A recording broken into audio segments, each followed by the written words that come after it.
Honourable Chris Hipkins. Kia hiwa rā, kia hiwa rā, kia hiwa rā ki tēnei tuku, kia hiwa rā ki tera tuku, kia tū, kia oho, kia matara, ti hei Māori ora. Ki te hunga, kua riro ki te pō, moi mai, moi mai, moi mai rā koutou.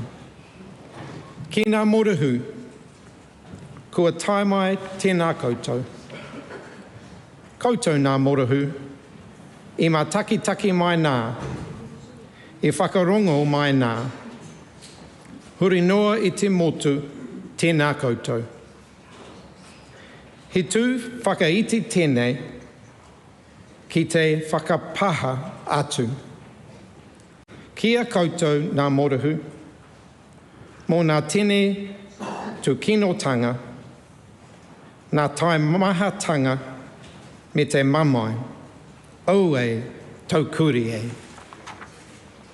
Mr. Speaker, can I start by acknowledging and fully supporting the words of the Prime Minister and delivering the formal apology on behalf of successive governments who have failed you, survivors, your families, whānau, kāinga, hapu, iwi, your communities, your support networks, and New Zealand as a nation.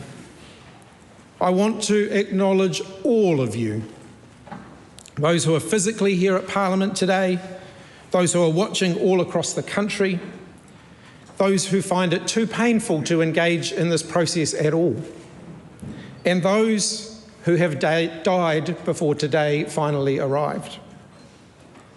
Among the community of survivors are many intersecting communities who have jointly suffered from neglect, from abuse, from trauma, from torture, and they have carried their scars over lifetimes and over generations. Māori survivors, Pacific survivors, Pākehā survivors, deaf survivors, disabled survivors, survivors who experienced mental distress.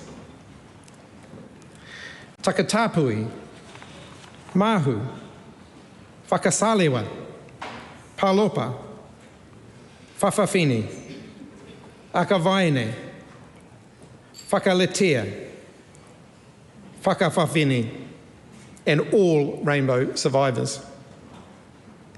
Today is a hugely important day for all of you to finally hear what the Crown has failed to give you for all of these years, an apology.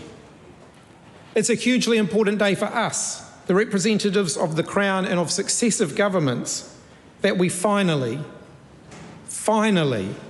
acknowledge the thousands of confronting experiences of neglect, abuse, trauma, torture, and that we finally own up fully to our failings and offer our sincerest apologies. We are sorry. Today, all of Aotearoa New Zealand will bear witness to the truth, to what survivors experienced, to our decades of willful ignorance, denial, minimisation, and to our conviction to end such horror and vile acts from continuing. As the Royal Commission found, around 250,000 people were abused and an even higher, untold number neglected. We will never know that true number. Many people entering into state and faith-based institutions were undocumented. Records were incomplete. They've gone missing, and in some cases, yes, they were deliberately destroyed. Every corner of New Zealand has been affected by this abuse. A family member, a neighbour, a colleague, a friend. In 2018, we started the long overdue process of acknowledging that the abuse happened, and so we could hear from those who have had to live with the repercussions of that. To those who shared your stories with the inquiry, thank you. To those who've chosen not to recount those memories, we wholeheartedly understand. To those who died before they were given the opportunity to be heard, rest knowing that you are heard today. I give my thanks to all of those who were involved, to the commissioners, assisting counsel, to the survivor advisory group of exports. I can name but a handful, but my gratitude goes out to everyone who was instrumental in this inquiry. It was an enormous task. While necessary and welcomed, for many the inquiry and the associated events stir up and exacerbate the pain and the suffering, and I know that for many today will be painful. The things that we speak about today rise from the worst of human nature. They show us how immoral and reprehensible it is that we as the Crown not only allowed it to happen and ignored it, but further punished those who spoke out. I want you to hear that we have heard. That while we can never fully understand what these experiences were like for you, we have heard your testimonies. The Royal Commission shows us that many survivors who entered state or faith-based care and institutions were forced into them due to discriminatory attitudes and harsh conditions that were beyond their control. Racism, ableism, sexism, homophobia, transphobia, and cruel attitudes towards people who simply needed support. What these people, what you, the survivors and your loved ones experienced, spans an unimaginable spectrum of horror. Horror perpetuated within a system that allowed it by people who you should have been able to trust. Caregivers, staff, peers, other residents, police, medical practitioners, teachers, social workers, nurses, nuns, priests, and religious ministers. You lived without care, affection, love, emotional support, and connection. Many of you experienced psychological and emotional neglect and abuse, being institutionalised and denied your personhood. Physical and sexual abuse and violence was a common experience. Many were deprived of an education or punished for having special needs. Deaf survivors were punished for using sign language. Blind survivors punished for using echolocation. Survivors also experienced physical neglect. They were denied food, shelter, water, basic hygiene. Female survivors often denied menstrual products. Many were placed in solitary confinement, often for long periods of time, and neglected whilst there. Survivors were not allowed to express who they were, and they were often punished when they did so. Too many were neglected medically, yet also subject to unnecessary and invasive procedures without consent, and some of you were tortured. All of this at the hands of state and faith-based institutions that were entrusted with providing care and protection to you. Taonga, who should have been loved and nurtured. Not only has this immeasurable harm and trauma hurt you, the children, young people and vulnerable adults who experienced it directly, but also your families, your whānau, your kāinga, your hapu, iwi and communities. The intergenerational and collective harm caused cannot be overstated. Survivors were often targeted based on race, sexual orientation, disability and gender, and isolated from their cultures, their language, their sense of self, and from their families. Māori survivors found themselves in a system that inherently worked against them and care settings that were blatantly racist. Many Māori survivors were made to feel whakamā, shame at having been stripped of their identity as Māori. Whakapapa and mana motuhake were transgressed and people were severed from their whānau. Marae, hapu, iwi, lost people who would otherwise be sitting on the taumata or the paipai, passing on cultural knowledge. Pacific survivors were punished for who they were, with their cultural needs in existence not only neglected, but actively destroyed. There are stories of Pacific survivors who were told they didn't belong in this world and that they had no identity.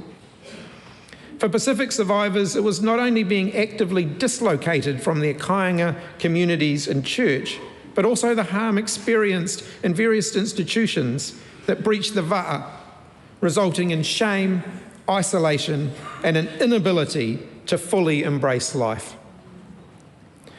Pākehā survivors were similarly removed from their families, actively isolated from them, and often for nothing more than being poor.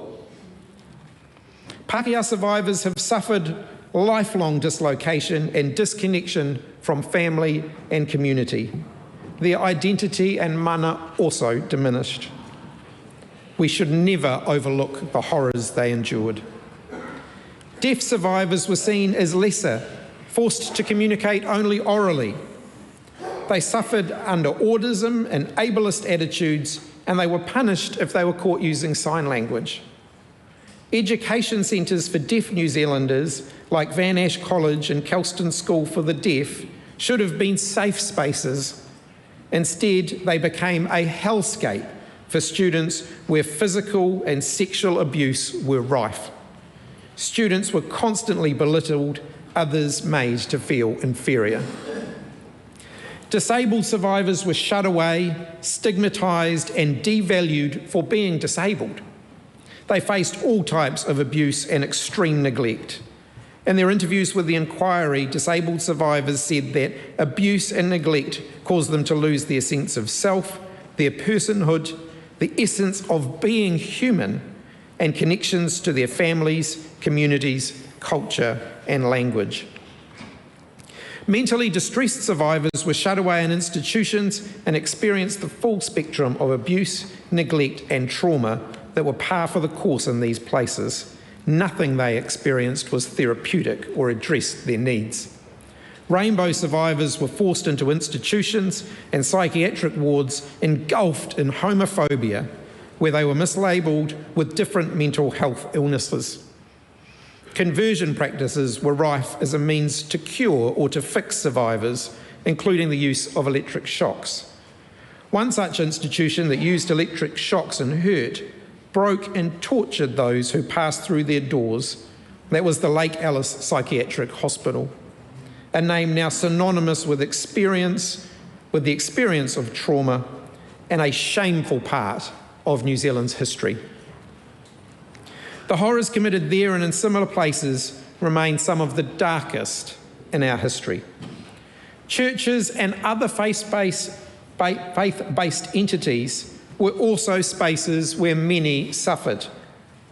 They abused their power to harm people who they were entrusted to care. Priests, ministers, and other religious leaders, those who should have been trusted, devolved into monsters behind closed doors, and they must also equally be held to account. Successive Labour governments, ministers, ministries, and state institutions had a role to play in this neglect, this abuse, this trauma, this torture. They allowed systems they governed to continue to place children, young people, and vulnerable adults in care unnecessarily, and to hurt them while they were there. When survivors tried to raise the alarm, representatives of Labour also played a role in ignoring, punishing, and shaming survivors, drowning them out so they could never be heard. That was wrong. So today I want to tell you on behalf of successive Labour governments, we also formally and unreservedly say sorry for the neglect, abuse, trauma, and torture that took place in state and faith-based care institutions. And we apologise for ignoring you, for punishing you for speaking out, and for leaving you unsafe and unheard. Today I want to confirm that we hear you, we hear all of you, and we are sorry that that took so long. To each and every one of you who endured all that suffering, to your families, your children, mokopuna, your kāinga, your hapu, your iwi, your communities, we see your scars and we hear you, and we are sorry. You should have been safe, protected and believed, and you were not. And that is the ultimate injustice that we as representatives of the Crown must also bear the burden of. I am sorry that the last Labour government did not act more quickly to put in place an independent redress system. We, the government and representatives of the Crown, owe a huge debt to you. Redress has taken far, far too long, to the point where many have already died or fear they might do so before getting any compensation. Redress should be kept out of the court system, and it should be as an investment in our people. It's a national disgrace that it has taken us too long. I want to confirm that for the serious matter of redress and compensating survivors, we're taking the politics off the table. We're committing to finally paying back this debt. We welcome the government's action to streamline that process, and we stand ready to work together to get this done as quickly and as efficiently as possible. There will be a big bill, but it's nothing compared to the debt that we owe those survivors. And it must not be the reason for any further delay. I'm under no illusions that neglect, abuse and trauma in state care still happens today. For this apology to have any credibility, we must take concrete action to stop it. You've heard words before, and now you want action. I hear you. One of the many things that sticks with me from reading the report and from the accounts that we heard this morning is that survivors emphasise time and again that they don't want what happened to them to happen to one more person. For many of you, this is just an important part of seeking justice, and we have enormous work to do. The inquiry and this apology must be a turning point, a point from which to embark on a pathway for us to not only right these historic wrongs, but also fundamentally change our care system. Change it so that state care is really necessary. When I met with Keith Whiffen to discuss my speech, he said to me, the best prevention for abuse in state care is to keep people out of it in the first place. And I wholeheartedly agree.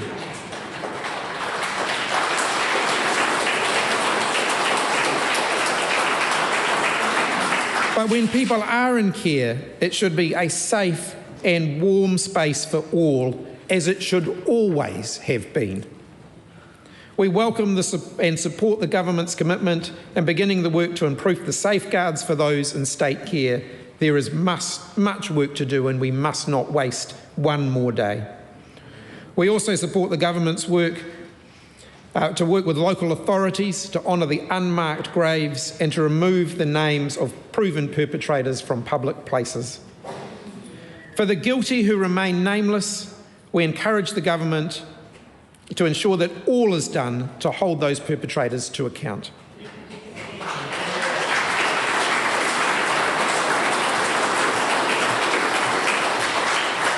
I want to acknowledge in closing that for some, and perhaps many of you, there will never be healing and closure. My hope is that this apology today offers at least some relief, that your fight to be heard has resulted in this apology. Now is the time to forge a new pathway forwards. The Royal Commission set out survivors' dreams for the future. He Mara Tipu, a garden of growth, where every child, young person and adult is loved, safe, and cared for in a manner that supports their growth and development into a thriving contributor to society. That's my dream too, and I hope that together we can achieve it for generations to come and never ever again repeat the mistakes of the past. Nō reira, tēnā koutou, tēnā koutou, tēnā koutou katoa.